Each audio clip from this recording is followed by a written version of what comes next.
I sat across from him, the candlelight flickering against his smug face, surrounded by his boisterous family.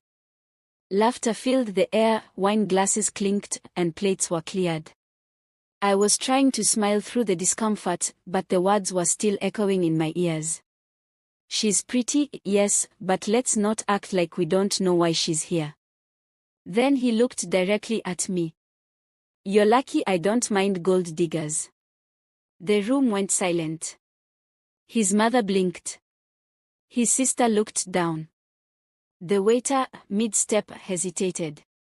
I smiled, calmly reached into my purse, and slid my black card across the table. I'll pay for this dinner. I said softly, and I'll pay for your ignorance too. Then I stood up, thanked everyone, and left, not alone. Because as I walked toward the exit, the CEO of the company where I worked, who had coincidentally been dining across the room, followed me out. My name is Tamara. I'm a 27-year-old financial analyst from Lagos. I grew up in a 2-bedroom apartment with my widowed mother who sold vegetables on the roadside. I worked hard for everything I had, sleepless nights studying at Unilag, multiple internships, and rejection letters before finally landing a junior analyst role at GSS Holdings. And that's where I met Colonel. He was the nephew of one of the board members. Handsome, charming, but never had to work for anything. Everything he had was handed down, a Range Rover for his 25th birthday, a luxury apartment from his father, and a seat in one of their minor subsidiaries. But I liked him. Not for his money, not for his name, but because he made me laugh, brought me flowers, called me every night. Or so I thought. Our relationship moved fast.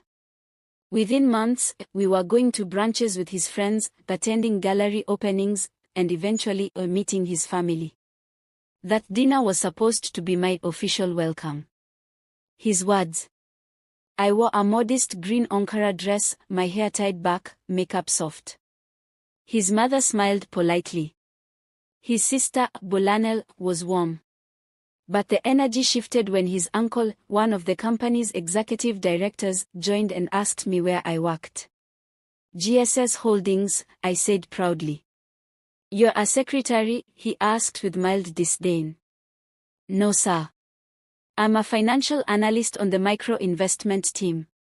I lead our SME portfolio. I saw the flicker of surprise and a bit of discomfort. Colonel was quiet. Almost too quiet. He kept checking his phone under the table.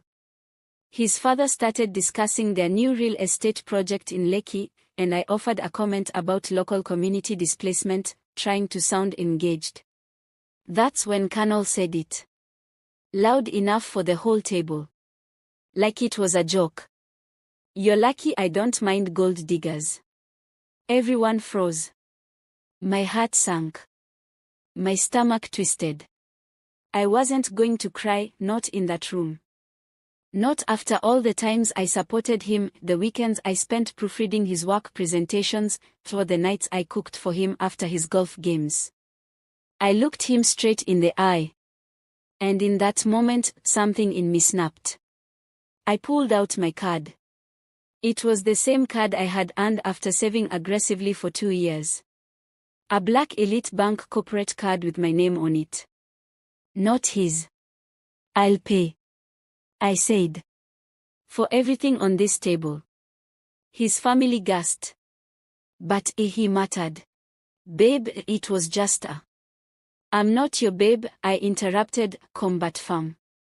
Not anymore. And that's when someone at the table next to us stood up. I hadn't noticed him before. He had been dining with 2 foreign investors, men I had once seen at a GSS board presentation. It was Mr. Ifani Okonkwo, the CEO. Tamara, he said. Yes, sir. He turned to the table and addressed Colonel's father. Interesting family dynamics. This young lady is one of the sharpest minds in our financial division. Did you know she single-handedly restructured the SME risk model last quarter? Saved us nearly 180 million naira. Silence. Tamara, he added with a warm smile, do you have a moment? I'd love to walk you out. We are discussing a new venture and I think your insights would be invaluable. I nodded. As I stood and walked past Colonel, I saw his lips part like he wanted to say something. Apologize. Justify. But I didn't care. I walked out of that room with my head held high and the CEO beside me. But that was just the beginning. I thought leaving Colonel was closure. But what happened next, that work, in my personal life, and with the new offer Mr. Ifani made, opened doors I never imagined, while exposing secrets I never saw coming. I walked into the GSS Holdings headquarters the next morning unsure of what to expect. Lagos was buzzing, but my heart was louder. The events from the night before played over and over in my mind like a haunting melody. I had stood up for myself, but I didn't know what kind of consequences I was about to face. At exactly 9:05 a.m., I received an email. Subject: a private meeting request, Office of the CEO. Time: 10 a.m. Location: Executive Floor, Conference Room B. My stomach turned. Was this about last night? Was Colonel's family pulling strings to punish me for embarrassing them? I took a deep breath and made my way upstairs. The conference room was quiet, polished, and intimidating. But Mr. Ifani's tone was warm. Tamara, he said, I've been following your work quietly. I meant what I said last night. Your insight is rare. We are launching a new fintech branch focused on empowering young entrepreneurs. I want you on the founding team. I blinked.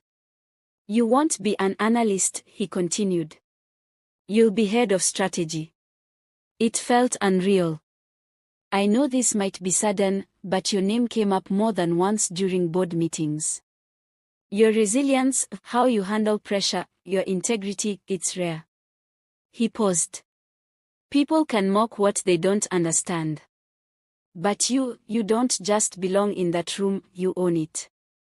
Tears welled up, but I fought them back. I nodded slowly, overwhelmed. Then he added, one more thing.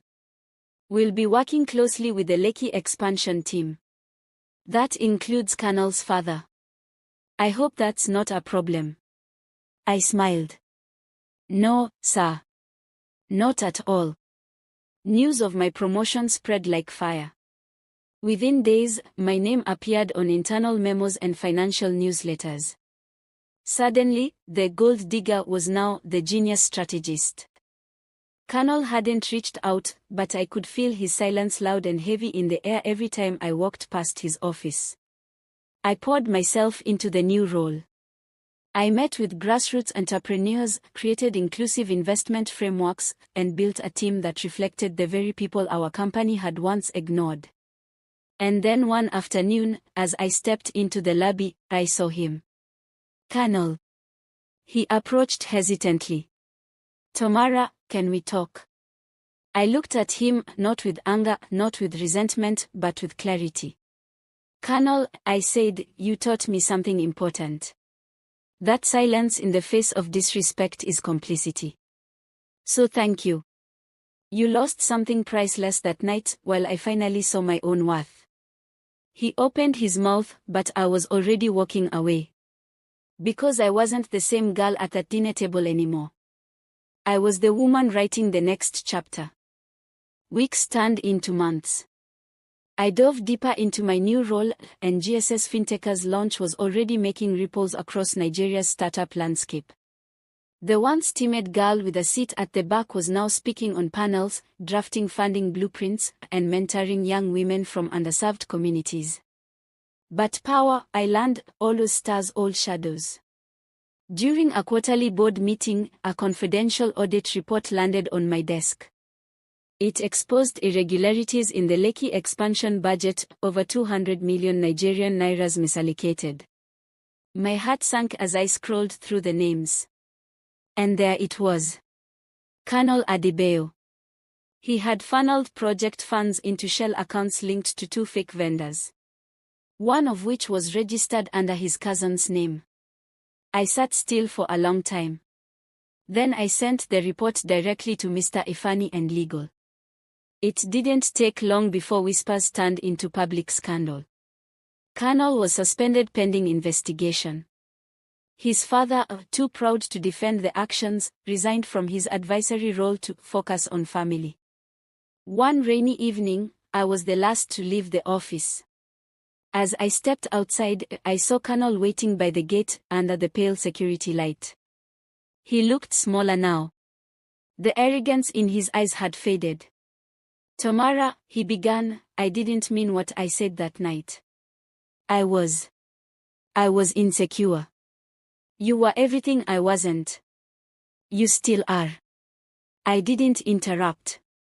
I let him speak. He took a step closer. "You must hate me." I looked at him, the man who once made me question my worth. The man who laughed at me, who saw me as disposable. "No, Colonel," I said softly, "I don't hate you. I just outgrew you." And with that, I walked away, no anger, no bitterness. Just peace. I wasn't born powerful. I wasn't born rich. But I was born enough. Enough to love myself when others didn't. Enough to walk away with grace when disrespected. And enough to build a life not on someone's approval, but on my own values. This wasn't just a story about revenge or success. It was about value, the quiet, steady kind that doesn't need validation.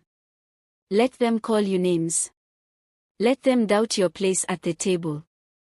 Just make sure you own the room by the time you leave it.